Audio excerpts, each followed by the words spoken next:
Have you ever reached for the next achievement and felt a brief spark, only to notice it fading like a match in the wind? Have you ever asked yourself why you can be busy all day, exhausted at night, and still feel like something essential never quite arrived? Welcome back to the channel. Today I want to take you into a story about fulfillment that does not sound like typical motivation, and it does not sound like dreamy escape either. It is about a secret that is hiding in plain sight. It is about stillness and action, not as opposites, but as two movements of the same life.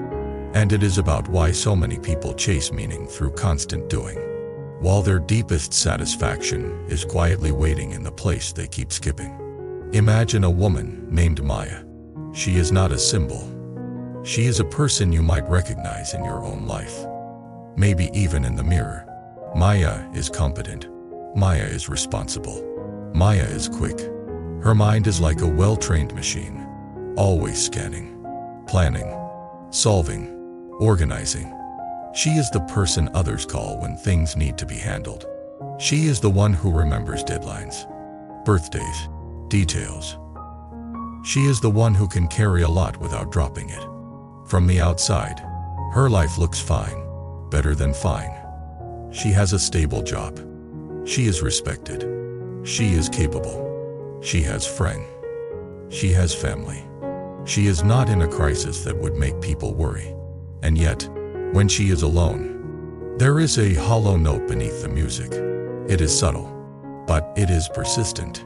It appears in quiet moments when the noise of the day finally fades.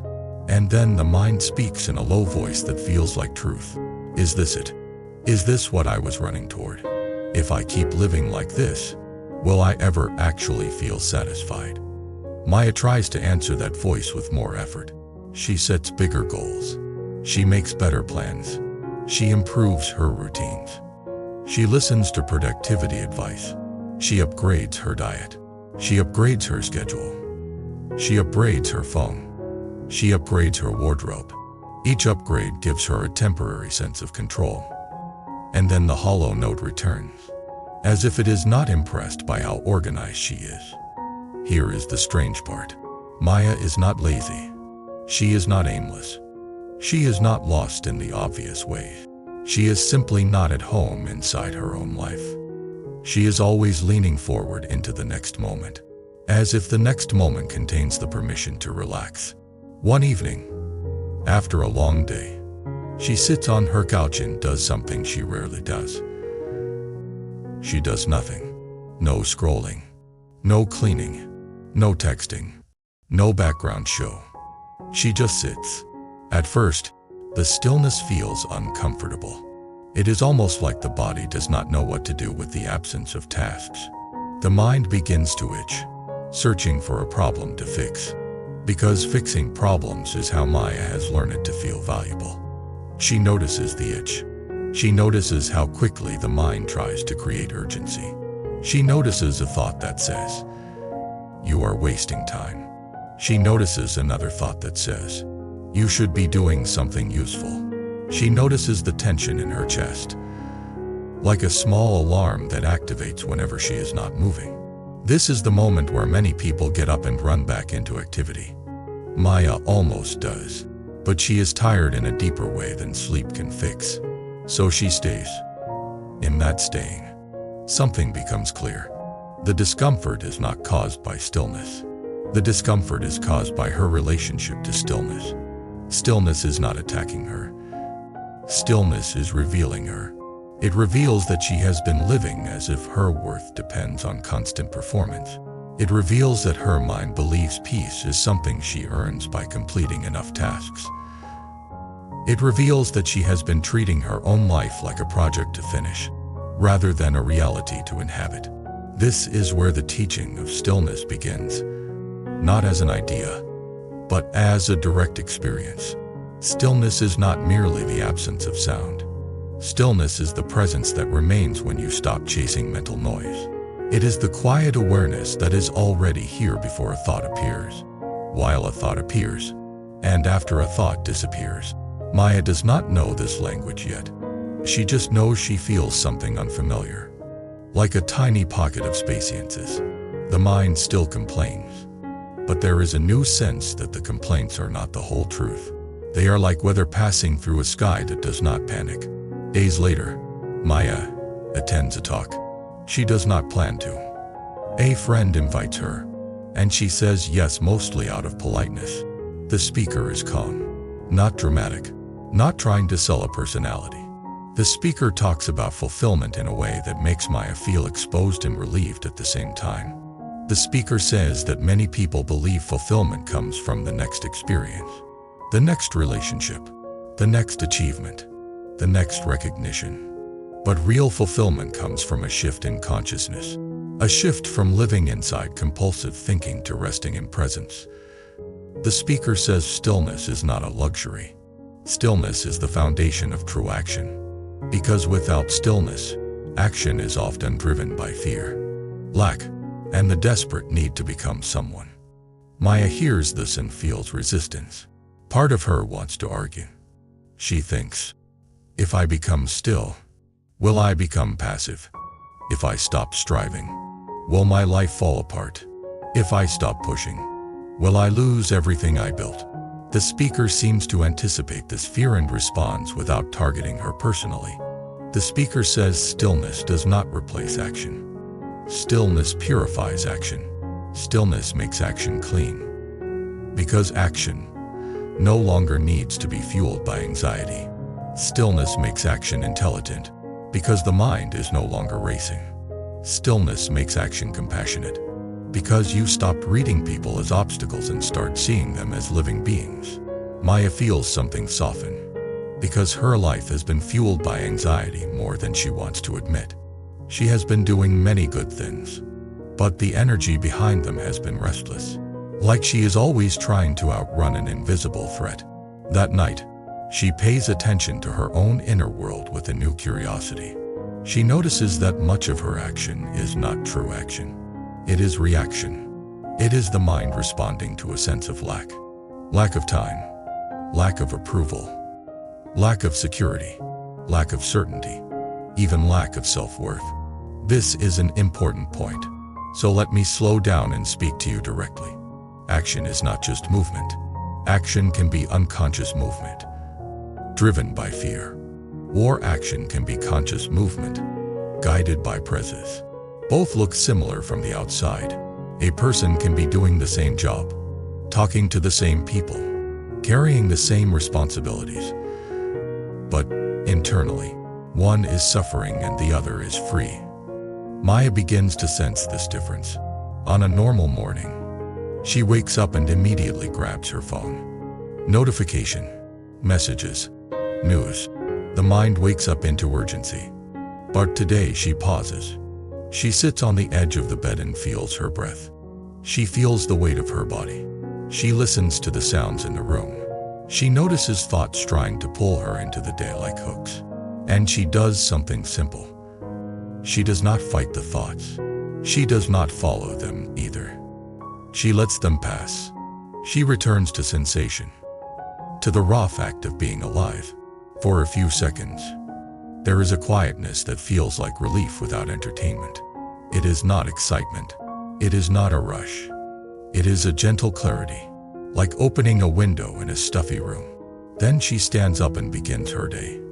Here is the paradox. She is still doing. She still has work. She still has tasks. But something is different. She is not rushing mentally ahead of her own body. She is not living 10 minutes in the future. She is here, doing the next thing fully. Instead of doing 10 things in her head while her hands do one thing in the world. At work, she notices how often she used to multitask in a way that made her feel important but also drained. She would listen to someone while planning her reply. She would read an email while thinking about another email. She would schedule meetings while imagining problems that have not happened yet. The mind was always splitting attention. Now she experiments with giving full attention to one thing at a time. She listens when someone speaks. She notices the urge to interrupt. She notices the urge to prove she understands. She lets the urge pass. She just listens. And something subtle happens. The other person relaxes. The conversation becomes more real. Maya realizes that presence is not only an internal practice. Presence changes relationships because people can feel when you are actually there. Later, a stressful issue appears. A deadline moves up. The team is under pressure. In the past, Maya would immediately tighten inside. She would go into control mode. Her mind would race. Her voice would become sharp. She would become efficient but unpleasant. She would feel guilty later but justify it as necessary. This time, she feels the same pressure rising. But she pauses for one breath. One breath is enough to create space. In that space, she notices the feeling in her chest. She notices the story in her mind that says, "If this goes wrong, you will look bad." She sees that story for what it is, a thought trying to protect identity. In that moment, she does not become passive. She becomes clear. She speaks calmly. She organizes the work. She asks for what is needed. She takes action. But the action is not poisoned by panic. It is clean. This is the heart of the secret. Stillness is not inactivity. Stillness is inner non-resistance to the present moment. It is the ability to be here without needing this moment to be different before you allow yourself to be at peace. And from that inner peace, action becomes more effective, not less. Now, you might be thinking, that sounds nice, but my life is intense. My problems are real. My responsibilities are heavy. Stillness feels like a luxury. Maya thought that too. But then she discovered something that changed her perspective. Stillness is not an extra activity you add to your schedule. Stillness is the quality you bring into whatever you are already doing. You can wash dishes and be lost in mental arguments, or you can wash dishes and feel warm water on your hands. Hear the sound of running water. Notice the simple rhythm of movement. You can walk to school or work and be trapped in worries, or you can walk and notice the feeling of feet on the ground. Notice the air. Notice the world. You can talk to someone you love and be half present. Or you can look into their eyes and actually be with them. This is why fulfillment is not far away. It is not in the next milestone. It is in the depth of your presence in the life you already have. Maya begins practicing this in small moments. She does not make it a performance. She simply returns again and again. She notices the mind pulling her into complaint, and she returns. She notices the mind pulling her into fantasy, and she returns. She notices the mind pulling her into regret, and she returns. At first, she is surprised by how restless her mind is. She used to believe her mind was her ally. Now she sees that the mind can be useful, but it can also be compulsive. It can repeat the same worries endlessly. It can create problem out of nothing. It can turn minor uncertainties into major catastrophes. She begins to understand a key principle. The mind is a tool. It is meant to be used, not to be lived in. When you live inside thinking, you lose contact with the deeper intelligence of presence. This deeper intelligence is not magical. It is simple. It is the intelligence that knows how to breathe without thinking. It is the intelligence that knows how to heal a cut. It is the intelligence that knows how to sense the mood of a room. It is the intelligence that can feel when a word will hurt someone and when silence is wiser. Maya also notices something about desire. She used to think desire was the engine of life. Desire makes you achieve. Desire makes you improve. Desire makes you move forward. But she realizes there are two kinds of desire. One comes from lack, the feeling that you are not enough right now, so you must become enough later. The other comes from fullness, the natural creativity that flows when you are already okay. When desire comes from lack, it never ends. You get what you want, and the mind moves the finish line. When desire comes from fullness, it is playful, creative, and non-desperate. You can create without needing the creation to prove your worth. This is where action becomes sacred. Not in a religious sense, but in an honest sense. Action becomes an expression of life, not a desperate attempt to fix your identity. Maya is still learning. Some days she forgets. Some days she wakes up anxious and falls back into old habits. Some days she gets pulled into drama at work. Some days she says yes when she means no. Some days she feels the old Hollandness return. But now, when Hollandness return, she does not run as quickly. She sits with it. She asks a different question. Not what should I do to get rid of this feeling, but what is this feeling trying to show me? Often it shows her that she has been living in the future again, or she has been living in someone else's expectations, or she has been ignoring a boundary, or she has been seeking validation as a substitute for self-respect. And when she sees it, she returns to stillness, not as an escape, but as truth. One afternoon, she visits her father. Her father is older now. He moves more slowly. He forgets things. He repeats stories. In the past, Maya would become impatient because her mind always wanted efficiency. But today she sits with him in a quiet room and listens as he tells the same story again. She watches the impulse to rush him. She watches the impulse to correct him. She lets those impulses pass. She listens. She notices the warmth in her chest. She notices a tenderness that she usually does not have time to feel. She realizes that fulfillment is often not a dramatic achievement. It is the simple richness of being present with life before life changes again. This is where impermanence becomes an ally rather than an enemy. Everything changes. Relationships change. Bodies change. Opportunities change. If you are not present, you miss the very thing you are trying to secure. Stillness helps you meet impermanence without panic, because stillness reveals that while forms change, the awareness that experiences change is stable. Not stable as an object, but stable as a living openness. When you know yourself as that openness, you can move through change with less fear. Maya begins to see her anxiety differently. Anxiety is not only a problem, it is a signal. It signals that she is resisting the present, or trying to control the uncontrollable, or identifying with thoughts as if they are truth. When anxiety rises, she does not immediately try to fix the future. She returns to the present. She feels her breath. She softens her shoulders.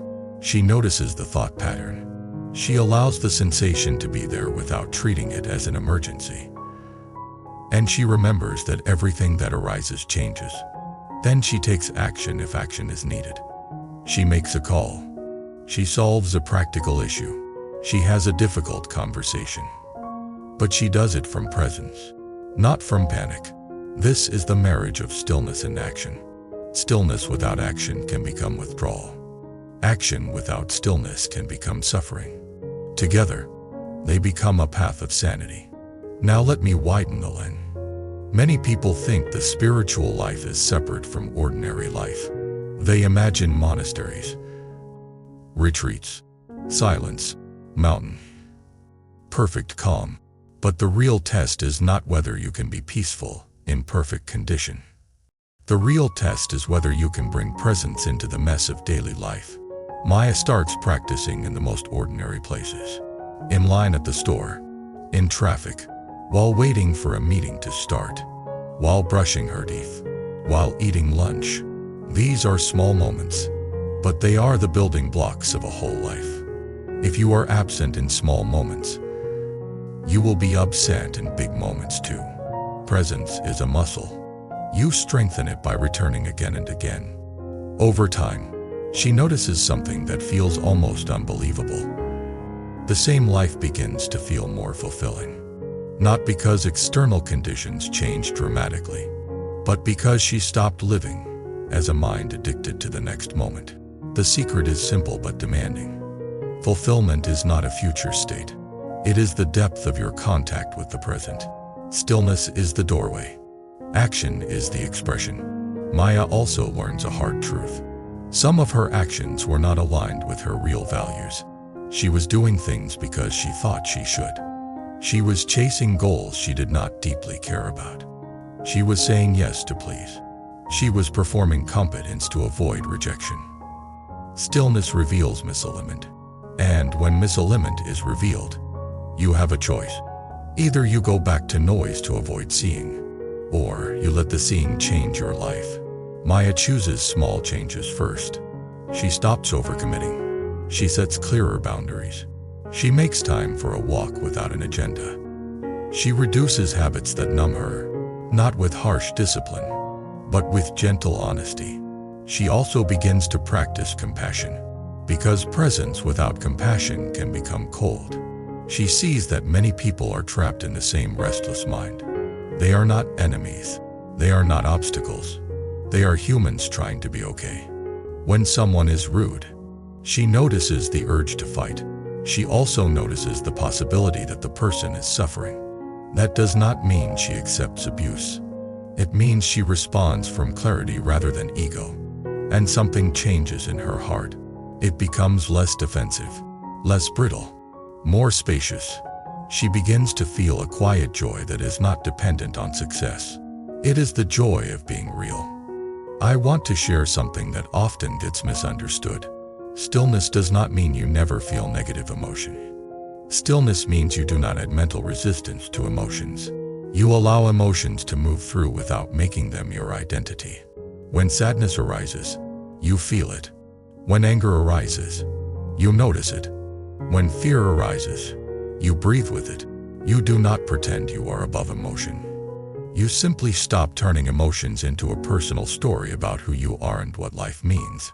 This is the deepest kind of freedom. Not freedom from human experience, but freedom within human experience.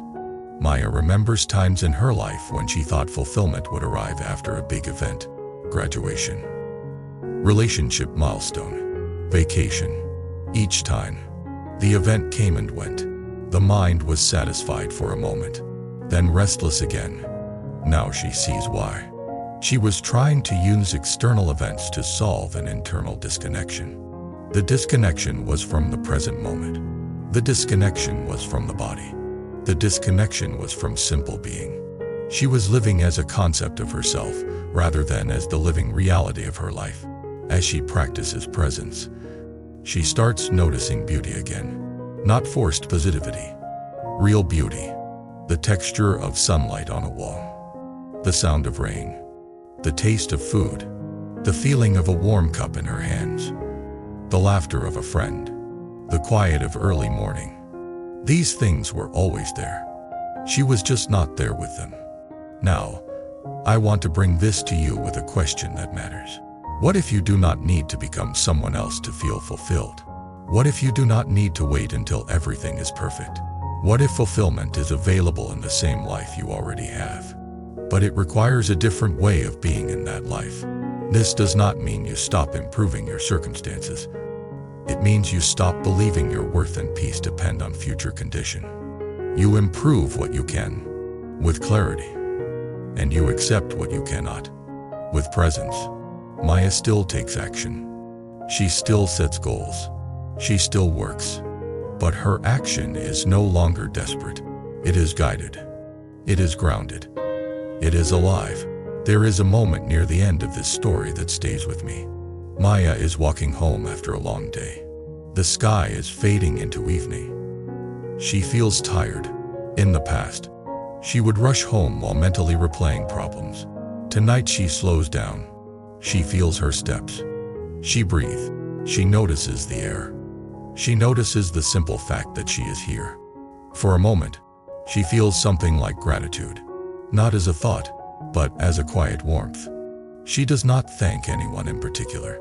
She simply recognizes the miracle of existing at all. Even with problems, even with uncertainty, even with imperfection. That warmth is fulfillment, not fireworks, not endless excitement. Fulfillment is the peace of being aligned with reality. Now let me speak to you as if we are sitting together, because I know many of you are carrying a lot. You might be a student dealing with pressure, expectation, social stress, the fear of the future. You might be helping your family. You might be struggling with anxiety. You might be chasing goals and wondering why the chase never ends. If that is you, here is what I hope you take from this. Stillness is not something you earn after life calms down. Stillness is how you meet life so it can calm down inside you. Action is not the enemy. Unconscious action is the problem. When action comes from fear, it cannot fulfill you. When action comes from presence, it becomes meaningful. I have seen people transform not by changing everything externally, but by changing the quality of attention they bring to the same day. Attention is your life. Where your attention goes, your life goes. If your attention is always in the future, your life will feel like a constant chase. If your attention returns to the present, your life becomes something you actually live. Before we close, I want to share a simple reflection that can help you test this for yourself. Notice one routine moment today. Just one. Eating, washing, waiting, listening. And instead of rushing through it, bring full attention to it. Feel it, hear it, see it. Let it be simple. Then notice what happens inside you. You might feel boredom at first. That boredom is not your enemy. It is the mind withdrawing from its addiction to stimulation. Stay gently. Do not force. Just return.